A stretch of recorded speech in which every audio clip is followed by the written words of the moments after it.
Prince Bur was here. Nggak usah pakai intro lah. Kali ini gua mau bahas sesuatu yang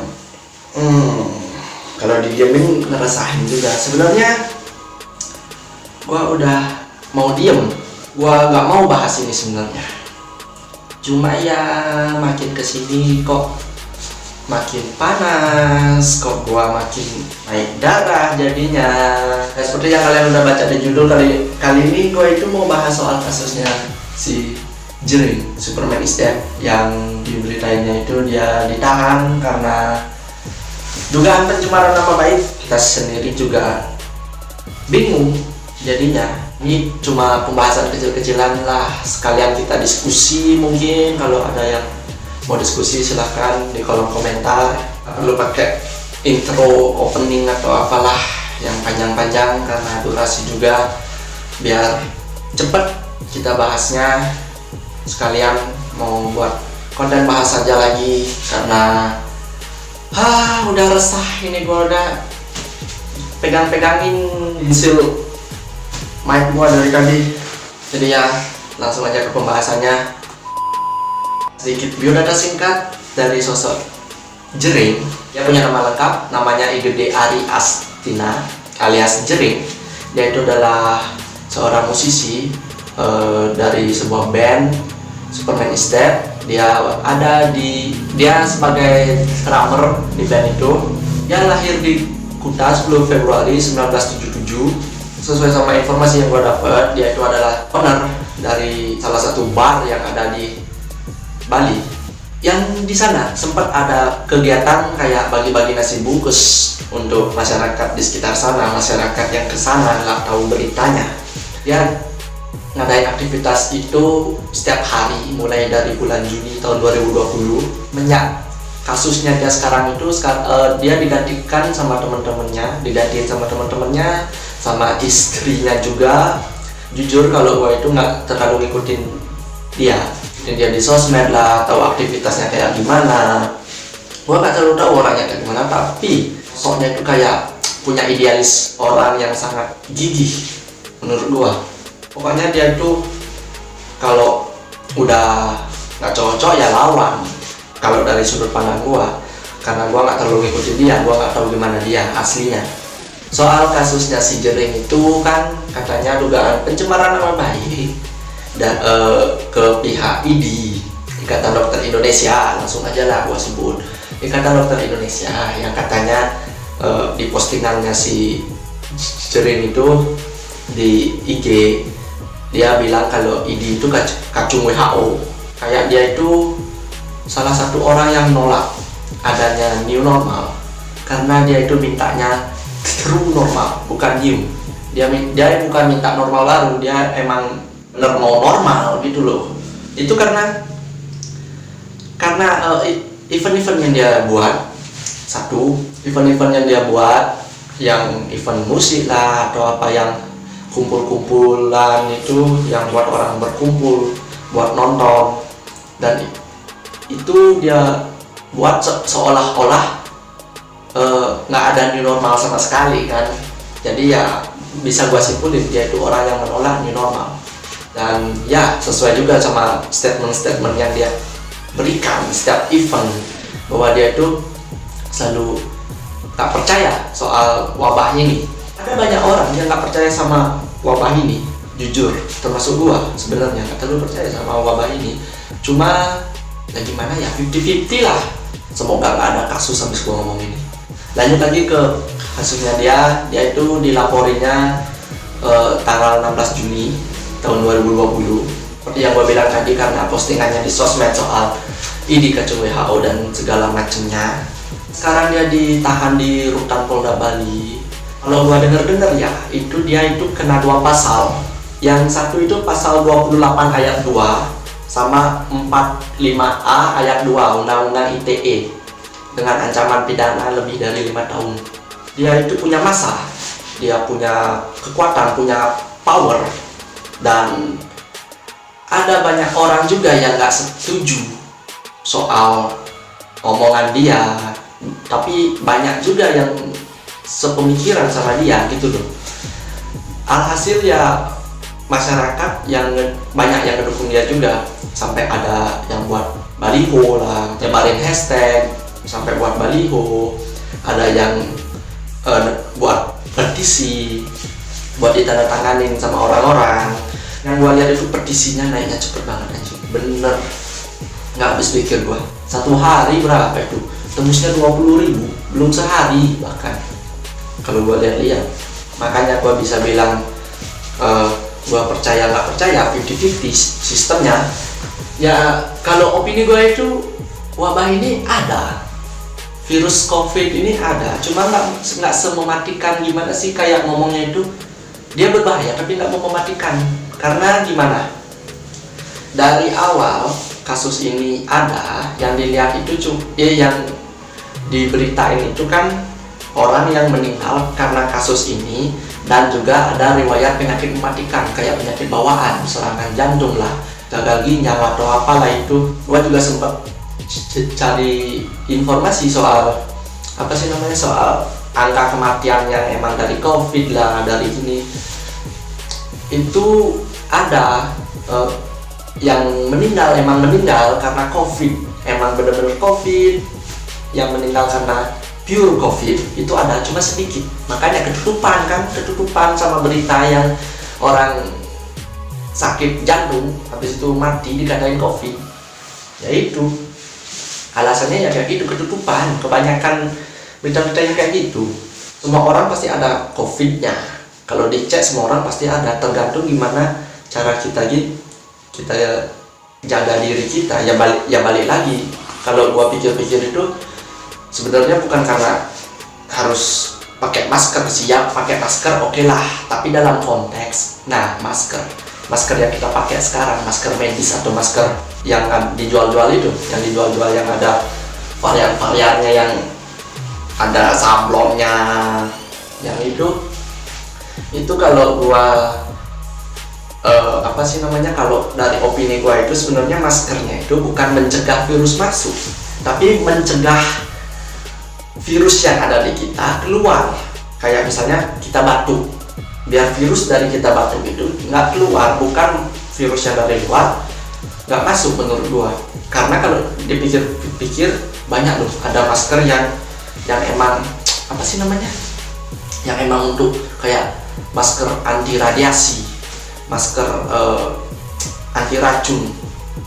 Ya waktu dipakai kayak ada bom atom, bom nuklir, ada apa sih zat-zat kimia yang kayak gitu kan. Maskernya kan ya lu bisa lihat sendiri, ini gua kasih lah semuanya masker-maskernya kayak gitu, lu lihat sendiri tampang maskernya kayak gimana. Dan sekarang lu mau biar lu nggak kena wabah, biar lu nggak kena virus, tapi lu pakai maskernya yang masker biasa. Ya lu bisa simpulin sendiri lah. Kolom komentar terbuka untuk kalian, silakan kita diskusi lah langsung. Tapi ya gue tetap nyaranin buat pakai masker. Balik lagi, itu kalau kalian misalnya kalian sehat, dan ya kita nggak tahu orang-orang di luar sana itu sakit atau enggak.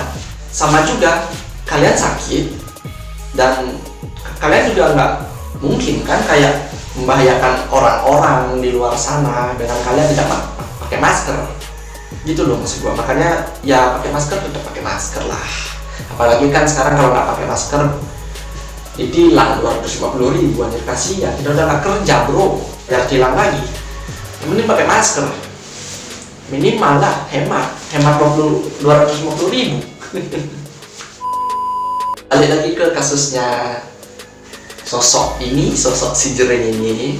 Sebelum dia ditahan, dia tuh sempat diuji, anjir, kayak uji percobaan gua ngomongnya bahasa. Itu dia di rapid test. Nah, di rapid test, di swab test kalau nggak salah. Dan itu hasilnya hasilnya itu negatif. Dia tuh nggak kena COVID sama sekali, padahal dia tuh sebelum dia ditahan, dia tuh buat event segala macem. Dia tuh buat event dengan berinteraksi sama orang banyak, dan juga dia mengakui itu dia juga sempat buat suratnya juga kan, kalau dia tuh ya suka minum 1 gelas rame-rame, cuma di tesnya itu negatif. Balik lagi sama yang dibilang sama pihak-pihak yang paham soal virus ini, katanya ada yang terinfeksi tapi gak ada gejala. Jadi kayak lu sehat, kayak gua misalnya sehat, tapi lu terinfeksi, tapi lu nggak apa-apa gitu loh, nggak ada sakit gejala sama sekali, terinfeksi tanpa gejala yang kayak gitu, lu jadi inang, otomatis lu jadi inang, lu nyebar ke orang lainnya itu yang mungkin juga imunnya kuat, makanya nggak ada kasus sampai pas di event dia habis dia buat event yang di sana itu ada yang kena COVID. Imun mereka kuat atau emang aneh. Dan itu yang buat apa namanya, yang buat pikiran orang itu jadi bingung, ini sebenarnya COVID itu ada atau enggak sih? Ya kita juga perlu gini lah, jangan ambigu-ambigu banget gitu loh. Terus juga sempat baca ada yang bilang itu kenapa si dirinya sendiri mau dites rapid, di swab test, padahal dia itu menolak rapid test. Dia buat baju itu ada tulisan apa sih namanya, Bali tolak rapid test. Itu dia, kenapa dia mau di rapid test padahal dia nolak? Ada yang nanya kayak gitu. Sering juga sempat jawab juga karena dia juga menyatakan kalau dia itu akan mengikuti semua proses hukum. Dan kalau dengar sebelum lu ditahan di penjara atau diperiksa di kepolisian, lu syaratnya itu ya harus wajib rapid test, tetap wajib rapid test, swab test sebelum lu ditahan. Karena ya mau gimana lagi, mereka juga antisipasi bro. Itu juga menandakan kalau si Jering itu sendiri bukannya nggak konsisten sama pendirian dia bukannya nggak tetap pendirian, tetap sama idealis dia, tapi menurut gua dia itu lebih ke tidak mementingkan egonya sendiri gitu loh, ngerti nggak? Jadi dia sendiri nolak, dalam dirinya itu nolak dia, cuma dia nggak mau pakai egonya dia.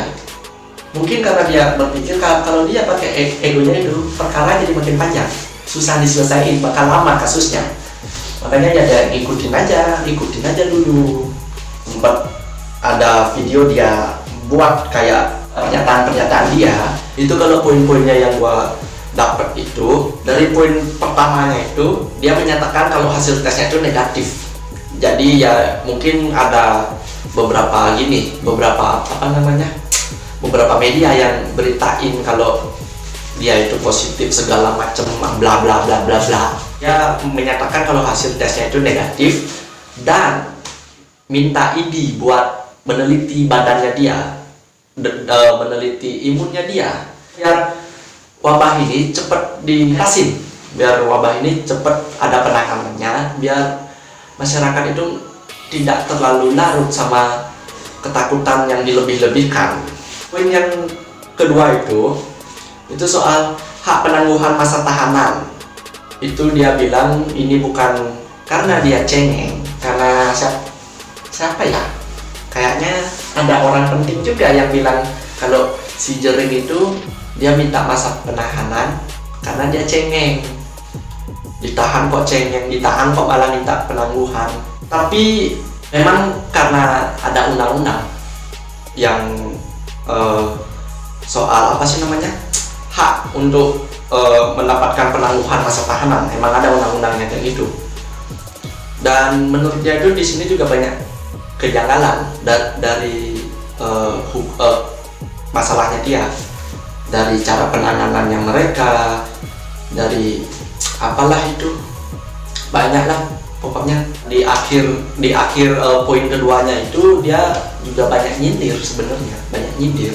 Kenapa dia bisa bilang banyak kejanggalan? Menurut gue itu karena kenapa orang masang baliho dukungan Jering itu malah dihancurin sama oknum-oknum yang nggak bertanggung jawab, entah dia suruhan siapa, kita nggak pernah tahu karena orang yang ngumpet. Kenapa baliho kayak gitu dihancurin, tapi baliho pilkada kagak? Pikir aja lah. Soal poin ketiga, itu dia minta orang-orang yang santun biar mereka nggak diem pas lihat ada penindasan, pas lihat ada yang nggak adil. Dia juga melayangkan kayak ketidaksetujuannya dia karena karena rapid test, swab test yang berbayar, dan itu banyak yang diwajibkan. Anjing panas buat. Dan itu banyak yang diwajibkan, itu dia nggak setuju. Dia keluarin di statement ketiga. Dan yang buat gua pengen angkat bicara soal kasus ini, itu pas dia mau masuk mobil di akhir rekamannya itu, dia sempat bilang ke wartawan yang ngeliput beritanya, salam buat Koster ya. Merdeka. Salam buat Koster ya. Nice. Sebelum itu gue juga sempat lihat postingan dari akun berita lah di IG, akun berita di IG soal si Bapak Gubernur ini, Liao. Bapak Gubernur itu kayak pidato nyindir soal kasusnya si Sherin. Dia nyindir kayak dia mau buka suara soal kasusnya itu. Pokoknya dia itu ngebahas soal apa sih, tipe-tipe orang di bumi, tipe-tipe orang yang ada di bumi, yang ada di dunia ini. Itu sebenarnya cuma ada 3 tipe penghuni bumi, yang suka kerja, yang suka ngomongin orang, dan sama yang suka jelekin pekerjaan orang. Gua belum tahu sih ini beritanya dilebih-lebihin atau gimana, cuma ya ini dari sudut pandang netizen. Anggaplah gue ini seorang netizen. Cuma kalau dia bilang soal ngomongin orang sama ngejelekin pekerjaan orang, berarti ya apa bedanya dia sama orang yang dia omongin, anjing? Nggak ada bedanya. Heran gua. Kalau gua denger ini kasusnya dia udah bakal masuk persidangan, berkas-berkasnya juga udah masuk ke sana semua, tinggal nunggu waktu sidang, tapi nggak jalan-jalan. Sekali lagi, ini cuma opini, ini cuma pembahasan, namanya juga bahas aja. Ini ya cuma pembahasan aja. Anggaplah gue ini sebagai mata netizen yang menganalisa suatu hal dari berita-berita yang ada, bukan dari di lapangan yang asli. Karena kalau gue membahas hal yang emang gue ada di lapangan, gue udah nggak di sini sekarang. Mungkin gue bakal nemenin dia di sana. Nah, kalian ada opini lain silahkan komen di bawah. Selalu terbuka untuk semua orang. Kalian nggak suka silahkan dislike, kadang di bawah.